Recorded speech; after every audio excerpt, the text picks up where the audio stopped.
Sigmund Freud's theory of defense mechanisms is one of the most well-known theories in psychology. Freud proposed that the human psyche has three fundamental components: the id, ego, and superego. The id is the most primitive part of the psyche, which represents our instinctual and primitive urges. The superego, on the other hand, represents the moral and ethical standards instilled in us by society. The ego lies somewhere in between these two, trying to balance and mediate their differing requirements and demands. Defense mechanisms are mechanisms that we use to protect ourselves from internal or external stressors that can cause anxiety, pain, or discomfort. Defense mechanisms work unconsciously, so we may not always realize that we are using them. Hi guys, welcome back to this channel. I'm Akanksha from Psychoanalytic, and today's topic is defense mechanisms. So let's get into it. Freud identified various defense mechanisms that individuals use in their daily lives to protect themselves from emotional stress. Let's explore these. Number 1. Repression. Repression is when an individual unconsciously blocks out unpleasant or traumatic experiences.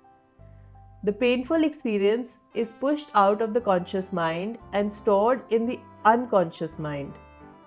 Repression can lead to denial, which is when an individual refuses to accept reality and refuses to acknowledge the truth. An example of repression is someone who has been sexually abused as a child but has no memory of the abuse. Number 2. Denial. Denial is when someone refuses to believe or acknowledge information that is uncomfortable or threatening to their self-image. Denial can be a temporary defense mechanism or can be more long-lasting. An example of denial is when an alcoholic denies that they have a drinking problem. Number 3. Projection. Projection is when an individual attributes their own unacceptable thoughts or feelings onto someone else. An example of projection is when someone who has feelings of jealousy claims that their partner is the jealous one. Number 4. Displacement. Displacement is when an individual directs their negative emotions or impulses towards a less threatening target. An example of displacement is when someone who is angry with their boss comes home and yells at their partner instead. Number 5. Rationalization. Rationalization is when an individual creates a logical explanation to justify their actions or behaviors that might otherwise be unacceptable. For example, someone who justifies cheating on an exam by saying that everyone else does it. Number 6. Sublimation. Sublimation is when an individual channels their energy towards more socially acceptable activities. For example, someone who has aggressive tendencies might channel them into athletics or any other competitive sport. Number 7. Regression. Regression is when an individual reverts to a more childlike state when they are under stress. An example of regression is when someone throws a tantrum when they are upset or stressed. Number 8. Intellectualization. Intellectualization is when an individual tries to analyze their problems or situations in a way that avoids emotional discomfort. An example of intellectualization is when someone who has been diagnosed with cancer researches extensively about different treatments instead of acknowledging the emotional distress that comes with such a diagnosis. Number 9. Reaction formation. Reaction formation is a defense mechanism in which individuals exhibit behavior that is opposite to their true thoughts or feelings.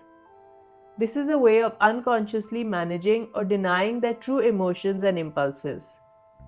Here are some examples to illustrate reaction formation. A child who dislikes his teacher might go out of his way to excessively flatter or praise her in front of others. A woman who fears intimacy may choose to engage in multiple casual relationships and publicly boast about her conquests. A person who is not able to process grief or sorrow may engage in laughable and ridiculous behaviors when faced with a loss. In conclusion, Freud's defense mechanisms describe different ways that individuals cope with emotional stress or discomfort. These defenses are not always healthy, and people may not realize that they are using them. Recognizing these defense mechanisms can help individuals become more self-aware and learn to cope with their problems in more adaptive ways. So that's it for this video. If you're looking for quality mental health resources, please check out my Etsy shop. The link is provided in the description below. If you enjoyed watching this video, please like it and subscribe to this channel.